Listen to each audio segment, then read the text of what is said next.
And I mean, on those training camps, I think we were 6 or 7 guys there, and people were still fighting for their spot to be on the tour team. And Eki showed up, the retired guy, and I saw the face of some guys, when he showed up, saying, "Oh shit, there goes my spot." Hello, everybody. Welcome back to the MOVE podcast, the MOVE Legends, our special series, as most of you already know now. Today, we have a very special guest, very, very special guest. I'm really pleased that we can talk to him after quite a long time. We haven't spoken to him. I'm Johan from Madrid. With me, as always, my co-host, George Hinkepie. From looking at his background, I think he's at home from Greenville, South Carolina. George, good morning. Good morning. It's great to be back here with you, and I'm very excited about our guest today. Yeah. Okay, well, the man needs basically no introduction. If we call this series the MOVE Legends, he is one of the real legends of cycling. He is 3 times Olympic champion. That's already that's amazing, actually. Multiple world champion, way too many other wins in cycling races to make a list. Today, we're happy to welcome Mr. Viatcheslav Ekimov. Eki, good morning, good afternoon, wherever you are. Always. Thank you for being on the show, and how are you doing? Thank you. I'm really good. Living in Moscow now. I'm going with you guys on video from Moscow. So we are late PM now, so it's already dark outside. Josh is still starting his days. I'm already finishing my day. So it's good. Good feelings. I'm very happy to catch up with you guys. Glad to have you on the show, and I'm sure we will have a lot of fun memories to talk about. Yeah, not only I'm excited, also very excited to have Eki on the show. Like you mentioned in the intro, Johan, where this show is about legends, but also the last couple we've had are just the hardest of the hard men of cycling. I mean, with Sean Yates last week, and now with Ekimov. I mean, these are about as hard as you can get. Eki, we're going to start off and sorry to just jump in, Johan, but you have some of the most incredible stories of growing up. I mean, I watch these young kids now. Cycling is always hard, but just the way you were brought up in the sport, how hard you had to train, the little resources that you had. I mean, I remember one time in particular, you were flying somewhere, and your trainer your coach was trying to convince the airlines to put rollers in the airplane when you were flying overseas somewhere. And talk about some of those stories, which to me, I can't imagine. Well, I started cycling back in 1980. It was a year of Olympic Games in Moscow, and straight after Olympics, I grabbed my bike and I started riding the bike. But before that, for 2 years in a row, I was practicing track and field athletics. And by the time I was 13, when I grabbed my bike, I already was quite well trained. I was doing a half marathons. Distance of 21 kilometers was a piece of cake for me, and at that age. So at 13, yeah. At 13, at 13, yes, yeah. It was I'm seriously twice a week we were doing runs for 15 kilometers and then 17 kilometers, and then once in 2 weeks we started a half marathon. But I started with the crazy shit, but I've never done marathon 42 kilometers, never in my life, and I think I'm not gonna do this. But anyway, being well trained and having a really good base, I jumped into cycling at the age of 12, and I feel this is something my sport. I was picking up, I was catching up quickly, the training base, the training schedule, the distance, the timing, everything. And the only thing I was missing at the beginning, of course, riding a sport bike. but it was quick. I was quickly adapted to stay with the group and to be to have like a handbrakes on a bar. It was something unusual for me because now my kid bike was you have to push down backwards your pedals to stop your bike. So it was something new that I have two levers on the bar to brake to stop the speed. But anyway, so it was back in 1980, and in 1981 I joined the club of Mr. Alexander Kuznetsov, who was my coach for 10 years in a row. And then he remained the coach or consultant coach while I was doing professional cycling. And the thing with his school was training system was organized in such a way that we have to train like 4 times a day. And every day, only one day off. Without the fourth training, it was a Sunday. So Sunday night, we knew that we can go to movie, we can even meet the girls or have some fun. But that was only time. That was the only day of 2 training session a day. Otherwise, we started with the rollers in the morning at 45 minutes, and then main training rides between 2 and 4, and sometimes 5 hours. Then a lunch break, and then after lunch we were doing some studies at school, like the school studies. And then at 5 p.m. normally we would do 1 hour easy run on the bike, easy train. It was going.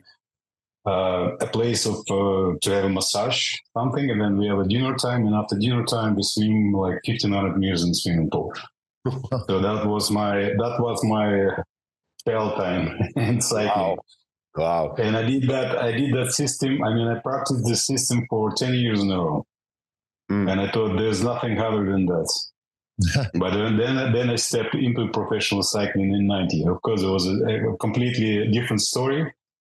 But compared to the time I was running with the Russian team, with the Russian club of Alexander Kuznetsov, it's still questionable what was easier, to do like professional races or to remain like in this system when you're like all day long keep training.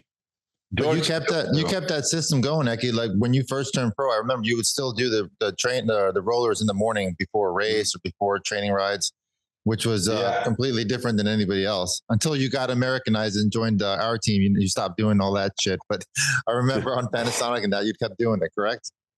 Yeah, and then quickly I realized that there was something funny, like to have rollers in the morning before breakfast time, while the old guys are still in the bed, still sleeping. And so I called Alexander. I said, "Listen, Alexander, I have to be more flexible. There is no for me when I'm at home. I promise I will do the rollers in the morning, but not in the races, not at the hotel, because everybody is just pissed off. Mechanics, they have to prepare the rollers and bikes, and there is no time trial in the race. They have to carry my rollers all the time. I mean, it was totally inconvenient for the team, and I start change bit a bit, start to picking up a new way of training, a new way of being to be in good shape. And so I think I managed to find like a middle, like a gold middle, being not extremely trained, but not extremely taking time off for myself, from training. Hey, it's me, JB. I hope you're enjoying the Move Legends. I'm just going to jump in here for a second because I'm going to tell you about a new partner of ours that you are going to be very interested in because you're bike obsessed like I am. You probably have a garage full of bikes. Some need to go, and you probably want to bring some new fun stuff in. Well, Bicycle is the answer to that. BUYCYCLE.com. They have solved a problem for all of us. They've given us an incredible marketplace. And if you go on their site today, you'll see an inventory of 15,000 bikes for whatever you want.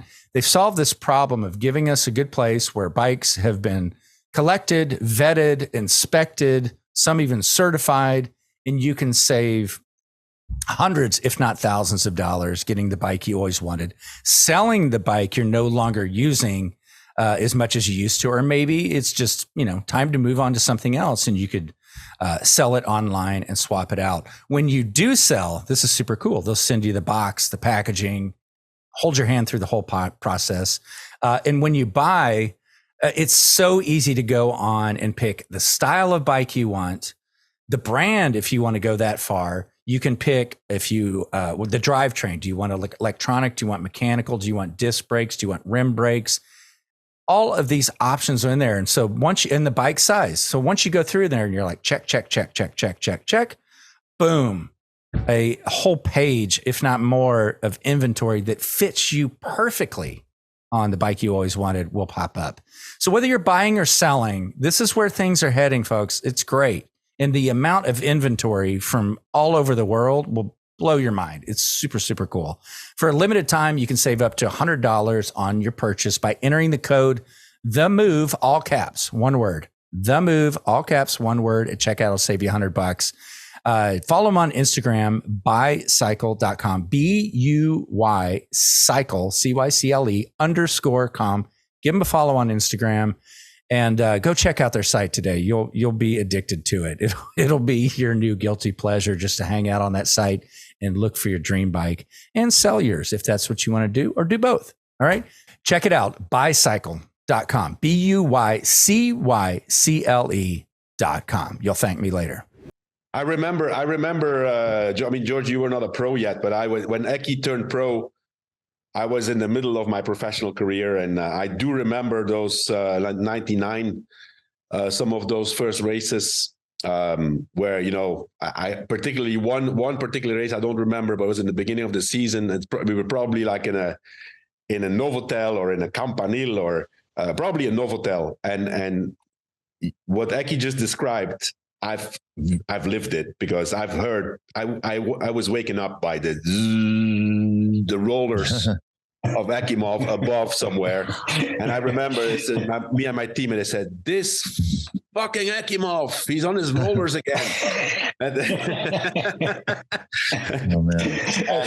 I should scream on hotel people like, "Come on, guys, wake up! Come here, come train with me." Yeah, but it brings me back some memories, because I do remember your first year professional, Eki, when you were on Panasonic, and everybody was curious to see this new talent that everybody had been talking about, right? And you straight away in the beginning of March, you already won the time trial in Criterium International, which was a very prestigious race back then. But I personally know you from way before that, because before I turned pro, I was also for 2 or 3 years on the Belgian national track team, and so I did World Cups and World Championships, and there we saw this phenomenon, this 19-year-old, because you were very young, in that shiny, like rubber like suit,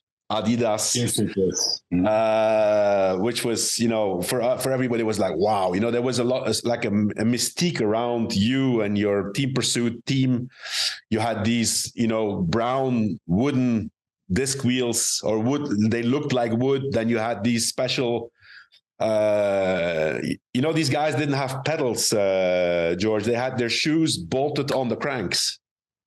So they always came barefoot on the track. Yeah. And they were put on the bike, and then while they were on the bike, they had to lace up their shoes, their Adidas shoes, and just go. And when they won, they always won the team pursuit. Eki always won the individual pursuit. So, we didn't know each other personally, but I've seen him from a very young age, and it's kind of nice to having witnessed that, and then raced against him, then had him as a teammate on Rabobank.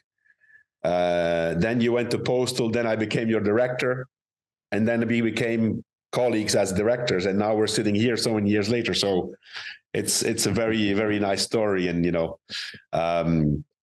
but yeah, Eki, it's interesting what you say about your upbringing. So the change to professionals must have been quite the shock, although you already had won some professional races as an amateur, right? You won. Didn't you win the DuPont Tour or were you already? Yeah, no, it was in '89. Was a Trump tour, like a first edition, and the first stage was I wouldn't say it was a mountain stage, but it was definitely a hard climb towards the finish line. And so I was managed to escape with Colombian rider Herrera. I think it was Herrera, and then Gerti Antonisi from Panasonic. I think that was in upstate New York, the Devil's Kitchen climb, if I remember. I remember Devil's Kitchens, yes. I remember watching that on TV. Yeah. So then, we came on the finish line, and I won a sprint, and I was the first amateur Russian rider to win like a big professional race. And I remember Donald Trump shake my hand on the podium. He was there as ambassador for the race. I mean, for me, it was quite amazing because, you know, while I was still racing in Russia, in my room, I had like a posters from professional riders. And I thought those guys are gladiators. Those guys like are robots, you know, like you see the legs, you see the muscles, and you see the faces, like emotion on the faces. You say, wow, it's quite difficult to compete this. And I had a dream to compete at least once, to try them, you know, to compare myself, where they are, where I am. And so all of a sudden in '89, we had that chance with the Trump Tour. And when I won the stage, and I realized that one of the best, I would say, grimpeurs, or the guys for the mountains, I beat them. I was like, oh, it's not that scary like it would look like before. And okay, of course, I realized that it was a European peloton in there, but it was an American race, so probably the Europeans wasn't motivated enough. But pretty soon, you know, the professional riders, they organized, and I think in the second or the third day already, they strip off me from leader jersey. So they just basically race against me. They thought, Ek is a machine, and we have to do something. But it was easy to flick the young Russian riders. So they flicked me. Basically, they flicked me on the feed zone. I was grabbing my back, and the train was going like without taking anything. And I said, okay, good. I was chasing them for 10 kilometers, like within 30 seconds.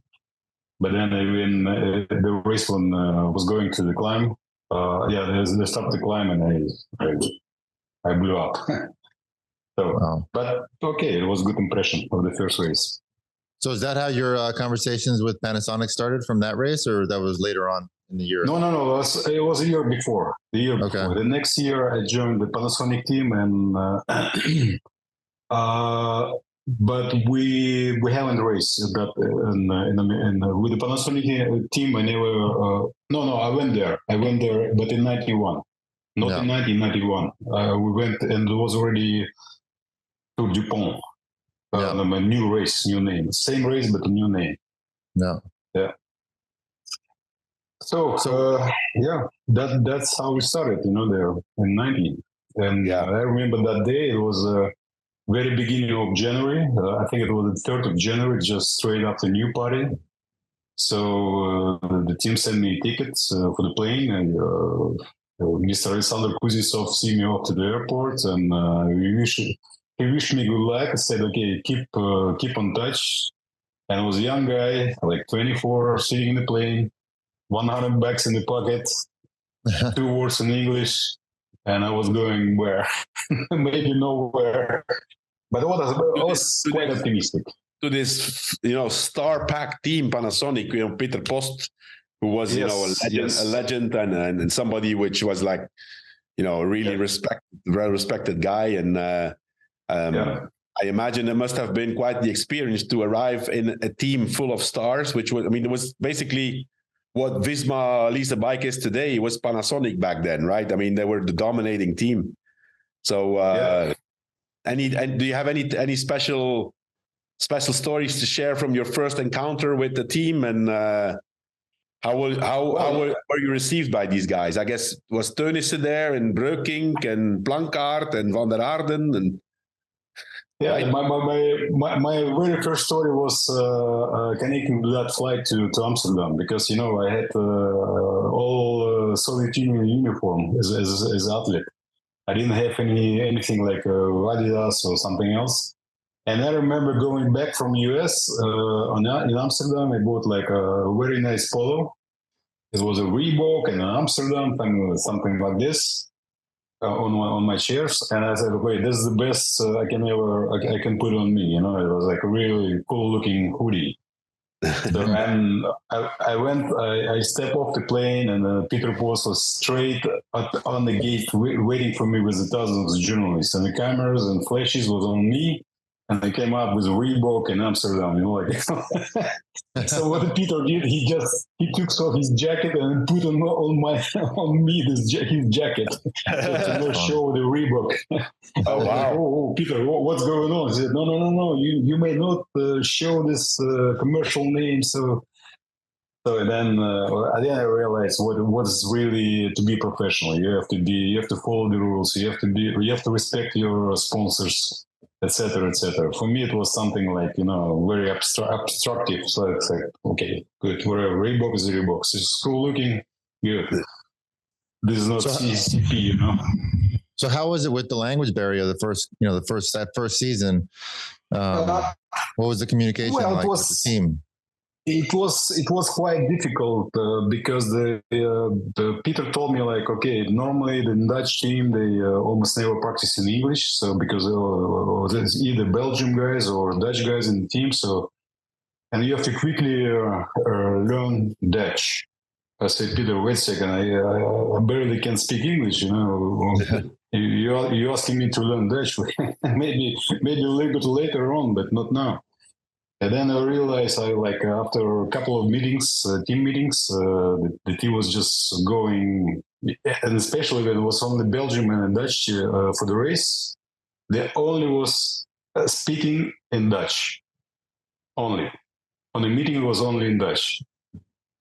So then I found a book. I found like a dictionary, Dutch dictionary, studying every night, like some words, something.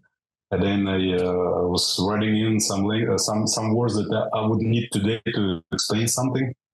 I was finding them in a dictionary. I put it on a list, put it in my memory, and bit by bit I was picking up the languages. Yeah, but the first couple of months was quite difficult. Yes. So basically, Eki, after every meeting, you basically had to go to the director then and ask, okay, what's the plan, right? Or yeah, well, like at first time was confusing a little bit. Then I was saying, okay, if they want to explain me my role for the day, what I have to do, they will do this in English. So, and actually, Walter Plankert was always after the meetings, he was always explaining me in English what has to be done today, like in the race. Okay. So it was easy.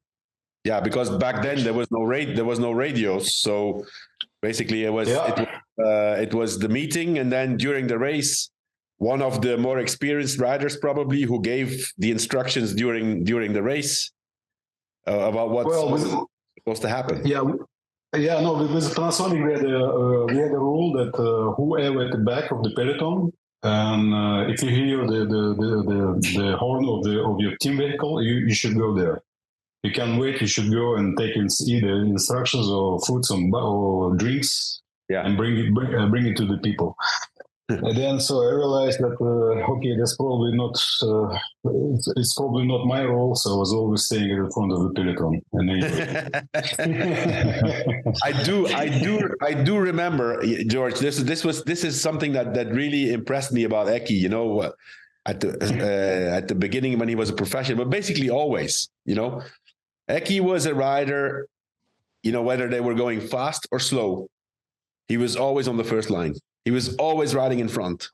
Yeah. You know, always there.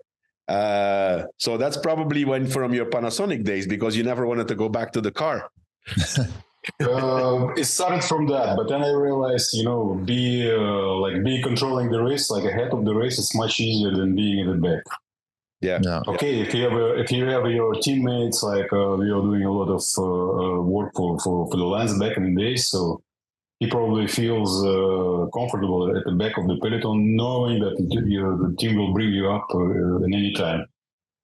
But with the Panasonic, it was a little bit different. Or either way, you have to stay with the riders like Steven Rooks or get the young Tennessee. But those guys was always at the back. And I told him, listen, I cannot be there with you at the back of the race because I do double racing. Wherever you move up, I will take you on my wheel. I will bring you to the front, to the break or wherever. But I will be always at the front of the bench. So then they accept it, you know.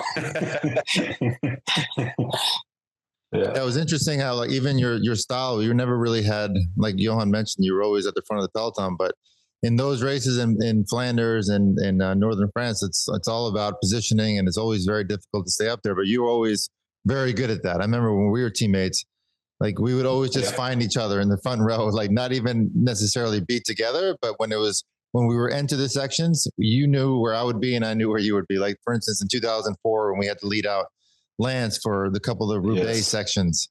And it was just like, Eki and I knew that we would find each other. And Johan, you knew that we would get Lance to where he needed to be. And it was just one of those like, sort of unspoken agreements that Eki and I had, that we would know exactly where to be and when to be there.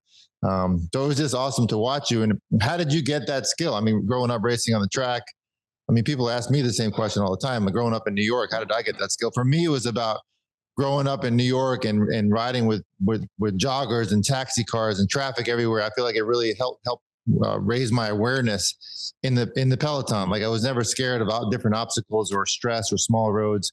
What do you think helped you get to be so good at positioning in those types of races? For me, it's much easier if the head of the race would be organized by some teams who lead out the riders. You know, so you just stay behind. It's very easy to manage. But once the head of the race go wild, like there was like rotations and like a crosswind maybe sometimes, then it's quite challenging. So you have to battle for your position. Yeah. But anyway, if young riders or whoever listens, I give like a very good advice. If there is a crosswind, you have to be into rotation of the riders. It's much easier than you struggle even like a first wheel after the rotation goes. So you jumped in and you're fighting for your position. Just keep rotating, keep rolling there. It's much easier than whatever position you choose there. So that's good advice. And I also get advice from Rudy Dannens for that. Back in the days, Rudy Dannens, and then later on, Franz Masson was giving me the same advice. And so for me, it was really workable. Well, you were on Panasonic, which those guys were the experts in the crosswind back then. That that whole structure. I know for most of us, whenever we'd be riding around and chatting and maybe not paying that much attention, whenever you saw like a group of Rabobank riders or a Belgian team like start amassing together, you knew something was about to happen. So the chitty chatter was over, and get to the front right away because it's probably going to be a crosswind section and there's going to be 5 groups on the road. So you always had to be aware of who was getting together and near the front of the peloton. Yeah, exactly. And, I'm very pleased with my career because I started with the Touch team. I started with the classics as the main goals for the season. So I would say I started with the hard school. And then all the races of the year, all other races of the year after classic season, it was easy. It was just... it was really easy to manage to be in a crosswind or fighting for position. So classics was something exceptional. And how did that the first season of classics go for you? That first year on Panasonic, how did they go? Well, first of all, I realized that you have to be good for 6 hours in a row because the race could happen in every hour. That you have to do. You have to practice a little bit different training rides. The second, with the Panasonic, like the first 2 years, we didn't have any training camps in Spain somewhere. We would rather gather the team every Sunday, December, January, for like a meeting points, and we just ride a bike for 7 hours. It doesn't matter what is outside. In Belgium or Holland? Yeah, in Belgium, yes. Like in December, 7 hours right over the classics hills, Wow. And it was a rule. It was a rule. So I mean, for the whole week, you can do whatever you want to do. You know, you can eat the pancakes for the whole week, but Sunday it's like 6-7 hours right. So you can just you can't. I mean, you have to be you have to stay in shape anyway. Yeah. Yeah. Where were you living there? I was living in Ghent. Ghent, yeah. Ghent, in Ghent. So like the capital of the classics. So, yeah. Eki, I think we can your cycling career. I think we can. I mean, divide it in two parts. You know, the first part was when you were on the Dutch teams. You were part of the classics, but you were also, you won stages in the Tour and many other races, and a lot of them in a particular way, which is, a super late attack. Something we've talked about it on the show the other day. We hardly see anymore today, and it's actually something that we called it. Okay, he did an Ekimov. He did an Ekimov means you did this, this last minute attack. So talk a little bit about the difference, and then you came to Postal and Discovery. You still had your opportunities. I mean, of those, you were 2 Olympic titles in 2000 and 2004, but your main role was more a support role and a road captain together with George. So talk a little bit about the difference between those 2 eras in your own career. Initially, I think you were on the Dutch teams, but you had a lot more personal ambition. And then later on in the season, how did you combine that personal ambition with your role as somebody that the team basically could rely on all the time? Well, I knew from beginning of my first year professional that I knew that my peak season has to be twice in a year. So normally it's like April, May, because of the good training base training in the winter time. And then I always had a good time late August, September. It's because of the Tour de France recuperation from Tour de France start working with your body, with your shape. So, and then knowing that it was quite easy to manage your personal goals, like with the Dutch teams. Sometimes we had a good leader, but if the leader has a bad day, like Jelen Idem, this Dutch guy. So he was like always honest to me, like coming and say, okay, I doesn't feel good today, so just you do your own race. So that's why I was managing like being always like top 10 in Tour of Flanders. So in '95 I started Paris-Roubaix, and it was immediately like top 5, top 6, always close, but almost never had a chance to win, because to win a race or to win the classics, you have to be real like over the top until the finish line. So this knowledge helped me to win Olympics twice in 2000 and 2004. So I knew that I have to be good in the classics to help George, to help other guys. I have to be like, I would say a little bit like so, and I would say in May. And in June, we start picking up again with Lens, Dauphiné, and then Tour de France. So I was right there. I was doing the races like over the top, like a maximum. And then after the Tour de France, I was taking a little bit easier. And then Olympics, just right before Olympics, I normally was picking up like a super form, especially for the time trials. I was really, really strong. So, Basically, you were doing the tour. You were doing the Tour de France, and George. I mean, this is what always blows my mind, And listening to Eki, it's the same. Like when you have these really cyclists with a huge engine, and I think it's safe to say that Eki is one of them. How simple everything is when they explain things. And okay, I do this and this and this. Okay, and then the result is this. So now Eki just explained that he, focused on the classics.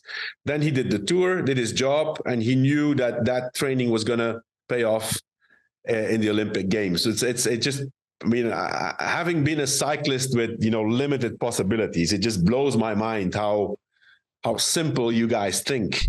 To start taking care of your health, and it's just never been so easy with AG1. It's become such a household name. When we first started talking about it, we were like Athletic Greens, right? Because felt like we needed to describe what it was. Now you can just say AG1. Everyone knows what you're talking about. It's part of my routine every day for the last couple of years. Easy to scoop in, blends up just by shaking the bottle. You don't even have to get out a blender or anything. Tastes great, and it gets you all those vitamins, minerals, pre and probiotics into you every single day. And it's a powerful, healthy habit that's also powerfully simple. So try AG1 to get your free 1 year supply of, also they'll throw this in, vitamin D3 and K2 and 5 free AG1 travel packs. So I have a canister in my kitchen where they just send me the big packs. I keep reusing that. But when I'm on the road, the travel packs are great. You're going to absolutely love it. So check it out. drinkag1.com/themove. That's drinkag1.com/themove. Check it out. Aggie, I'm not sure which year it was, but it was either 2000 or 2004. We had a really hard Tour de France. Obviously, you and I did a lot of the work on the flats. Very stressful. And I just remember finishing the tour, and all I was thinking about was just going home and like doing nothing for 10 days or something or so. And you were like, no, I'm going to training camp. You got home, got in the car, and you went somewhere to altitude to get ready for the Olympics. Which year was that? Where did you go, and how was that? Particularly it was in 2000. Because in 2000 Sydney Olympics was quite late. It was end of September. But being back home after Tour de France in August, I think it's the hottest months in Spain. If you stay at home at the sea level, you're just dying. You have to leave with aircraft and then train like maybe early in the morning or go like late in the night for training, because in the middle, there was no motivation to go like when it's 40 degrees outside. So, for me, it was much easier to take a decision to go somewhere like in altitude and being there, like in temperature, like lovely 20 degrees. And what I needed, just need to find like a plateau and train there, like easy ride. Wherever you ride there, it's like working for building up your shape. Yeah. So it was never like I was never touching my TT bike. I was never doing some endurance training. I would just keep running like 3-4 hours a day, and a little pasta, a little snacks, something like regulate your everything.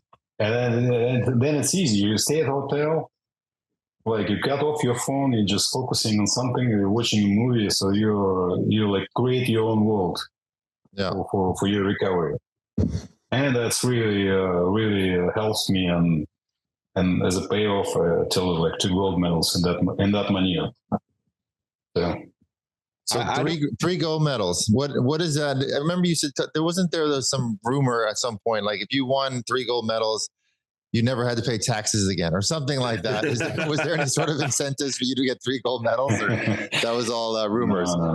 No, it was all rumors. It was all rumors. Okay. That's why it's also, I heard from Bob Lance when he won like 6 Tour de France, that he's officially not taxpayer in the US. It was like granted from a government to be taxed off, But it was also not true. I don't know if people realize actually, how special. I mean, okay, we say 3 Olympic titles, right? Or that's just mind blowing in my opinion. But winning his first gold medal, George, in 1998. And his 3rd gold medal 16 years later in 2004. Yeah. That's just, already with an interval of 16 years going to all these Olympics, that's already something. But, winning one in 88, and then 16 years later in 2004, winning in Athens, that's just, being on the top of the world for such a long time. I think that's so unique. That's why I think, there's probably nobody else who deserves more to be called a legend than Ekimov, don't you think?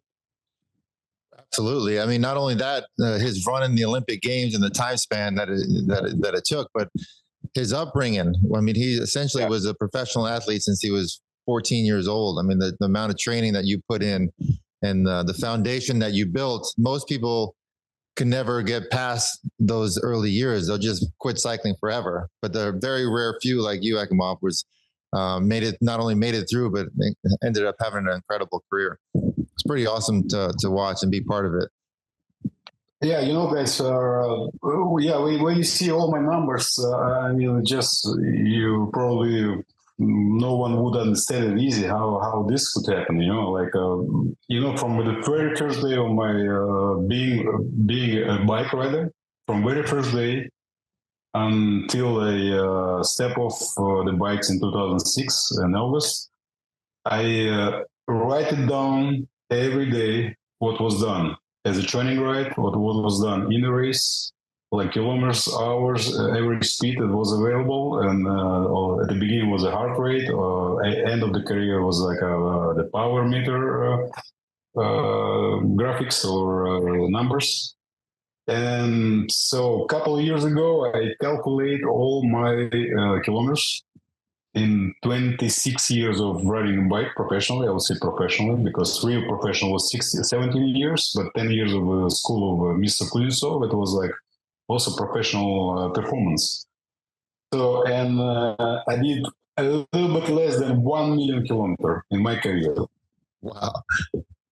In the training ride and in the bike races. A little bit less, but now with a couple of years, I already, I didn't write it down, but I have Garmin, some other things, for sure is over 1 million kilometers. So that's something impressed myself, like a 1 million kilometer and this skinny legs. So I also, not only were you so fierce in training and you'd always do extra miles, you always had your set ways. I do remember one time we were rooming, and I don't know if you remember this, Eki, but it was in Belgium. I think it was during 3 days of the Pana, and I go get a massage, get a nice massage, and I come back, I'm getting close to the room, and I'm like, it smells like smoke. And I'm like, well, that's so weird. And I walk in the room, and I'm like, Eki, do you smell that? It's like someone's smoking, and nobody's in there. And I look in the balcony. Eki's outside the balcony smoking a cigarette, like in the middle of the stage. We're like, oh, Eki, what the hell are you doing? He goes, man, this shit's stressful, George. I just needed to ease some stress, and this is helping with my stress level. And then the next day, he won the time trial. Yeah, but you guys, you'll be fun, but you were smiling. But when I entered the Panasonic, when I joined the Panasonic team, the first year, probably I was only the rider who didn't smoke. The only rider who didn't smoke. I didn't smoke, yeah. All Dutch guys were smoking. Svanjors was smoking. Peter Pos was smoking one after each other, like Walter Planker and everybody, And and the first experience with a massage. I can't remember the name of this Dutch Svanjor, but he was doing massage and smoking at the same time. Was it Ruud Bakker? Ruud Bakker? Ruud Bakker, yes. And it was in the next door. I went to pick up some drinks because the cooler was in the next door, and there was another Svanjor was doing massage on Theodore. So Peter Pos was sitting in a chair, smoking. Svanjor was giving a massage, smoking, and Theodore was on the table. Smoking. Oh man! Who later was our director, actually. I was like, what's going on here? Well, that's why you learned it, and then you adopted the habit, I guess. Well, I don't know. It's like it's all here. It's all psychological, But yeah. I know I never deal in my life with any hard stuff, like I never even try something like funny, I would call. But smoke sometimes would help me in the races. For some reason, it's giving me a little bit more relaxed. I have one thing I would like to talk with George about, and I think it's a testimony how disciplined and hard Eki was when he wanted to get ready for something.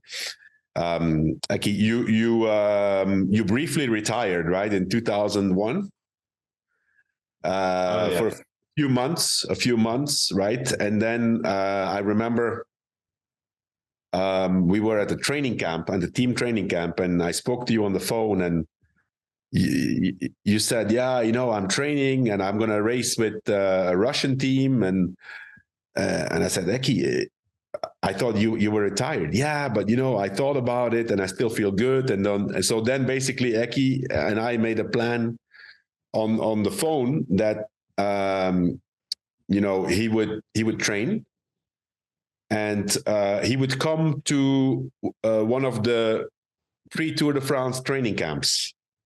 Not being on the team. I don't know if you were there, George, on that training camp, but I do remember that Eki showed up like after being retired. He showed, and on those training camps, I think we were 6 or 7 guys there, and people were still fighting for their spot to be on the tour team. And Eki showed up, the retired guy, and I saw the face of some guys, when he showed up, saying, oh shit, there goes my spot. There's goes my spot for the tour. And then Eki, you did your first race that year was the Dauphiné Libéré. You did amazing. You almost won on the Mont Ventoux.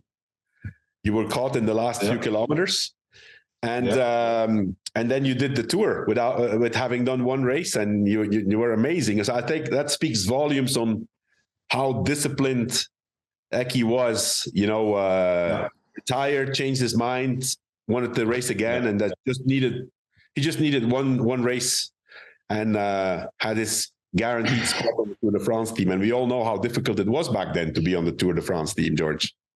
Yeah, you remember that story? You remember that? Yeah. No, just give a little bit. Sorry to interrupt you, but give a little bit detail to that story. So I finished my I would say last race in 2001. It was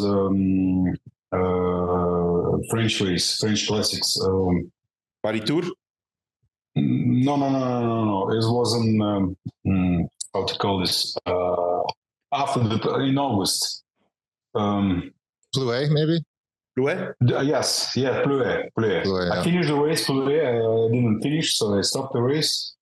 And I went day after I went to Italy, already start working on a new project, like a Russian team. It was back in the days, it was a Terra team. So I started working on that. So I went to Italy to a clothing factory, bike factory. I was presenting the project. I was trying to find some sponsorship for the clothing, for the bikes, but basically we have to pay for everything. So I was building up the team, and I did that till December. In December, normally from 1st of January, I would go in a contract with a sponsor to continue as a managing the team, and then be a little bit like a playing trainer, like coach, being on the bike with the young guys. I then realized that, the contract was never signed in January. And then in the middle of February, straight after my birthday, I called you. I said, Johan, can have a lunch? So I went down to Valencia, and we lunched together, and we spoke about my coming back.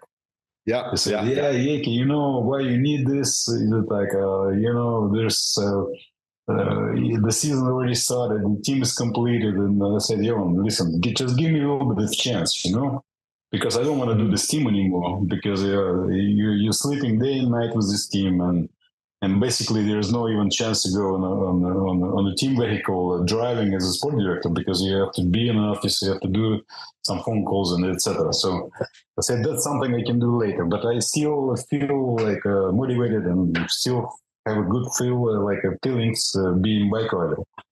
And then you told me okay, good. I'll give you the time. In May we will have a training camp right there in France. So you are welcome now. In February, you are welcome to that training camp, and then we will see. From there, we will take a decision. So in the middle of I went back home. It was the middle of February somewhere. And I started riding the bike. So the first 2 weeks till end of February, I was doing this slowly 2 hours, 3 hours, easy rides. And then from March, April, and May, I did a month. I did almost 7,000 kilometers. every day was a ride for 180K. Oh. And I had a loop because, in Spain, I was doing alone. So there's no team car behind me, there's nothing. And I had a loop like 180 kilometers over the climbs. And I know every point where is a gas station, where there's like a natural source when I can fill up my bidons with water. And I did like one day I did it like clockwise, the other day the other way around. Because I knew it's a guarantee hit points on that circuit. There is a gas station, there is natural source, there is something else I can pick up and do my like 7 hours of it. So I did it 2.5 months in a row with 1 day off on Sunday. Oh. And I went and I show up with the training camp. I was like really skinny, like really tackle, I would call. And so it was not easy to drop me in the climb, remember? No. Eki, after 2 days, I remember after 2 days on that training camp, the guys were freaking out. They said, okay, I'm not on the tour this year. Eki's coming back. And and I told you, I remember you told me like, okay, Eki, there is no way you're not going on Tour de France. You told me by end of Dauphiné. I remember. Wow, that was a good time. Crazy. Yeah, it was a good time. Yeah. Well, listen, Eki, George, we can same like with Sean Yates. We can have so many stories, but we're limited on time. Is there anything else? There is one. We have to end it on that. Well, two things. One is happy birthday, Eki, because it was your birthday yesterday. Happy birthday. So, I hope you had an amazing day. Thank you. And secondly, one of our expressions now that we use all the time is "thanks for you." And Johan's wearing the shirt, so you'd have to tell our viewers, where did this expression come from? Because this is your expression. You made it up. I stole it from you, and now it's one of our favorite T-shirts. So talk about where did this come from? Because I remember clearly you always used to say it. Well, every bike race finishes in a douche normally. Normally, in the modern cycling, it was like douches and a bus all the time. Eki, sorry, we have an American audience. Yeah. Showers. But yeah, we get it. Oh yeah, showers. Showers. The douche. Showers. A douche in American is something different, but douche is see you in the showers. French, showers. See you in the douches. See you in the showers, but then okay, so every bike race finishes in the showers, and that comes a kind of a little bit like a slang, like a shower or douches. Yeah. And then when you're off the race or you're off to like a program, you say, okay, guys, not see you later, but see you in the douches. That means see you like in a different way, like in a different room. Like when you relax, when you're joking, and not when you're stressed, when you're like pissed, when you're like angry or something. Yeah, but you would also use it when you were going to like plan an attack, or you say, okay, I'm not going to see you till after the finish line because I'm going to win. So I'll see you in the showers. I'll see you in the douche. Yeah. This is where it came from. Yeah. Later, the saying also went to the bike meeting, to race meeting. Yeah, when you take off, like in Alaska, when I take off, I see you guys in the douches. So that means today is my day. Yeah, today is my day. Love it, Eki. Awesome. Okay. Thank you, Eki. It was really funny. Yeah. Thank you for joining us. Hope to see you somewhere on the road. But thank you for sharing all those stories, and it was amazing. Yep. Thank you, Eki. Okay, guys. That was awesome. Yeah. Okay, Thanks. Guys. I'm very happy to see you, and I wish you guys all the best because you're doing right things. You're populating cycling. You explain a lot of things to the people who are really curiously, and I'm very happy that I share my experience or share my stories with all audience that you have. Awesome. We appreciate it. Thank you very much. Okay, guys. Thanks everybody. Thanks everybody for listening and tuning in, and see you on the next episode of the THEMOVE Legends. See you in the douches. Okay, guys. See you in the douches.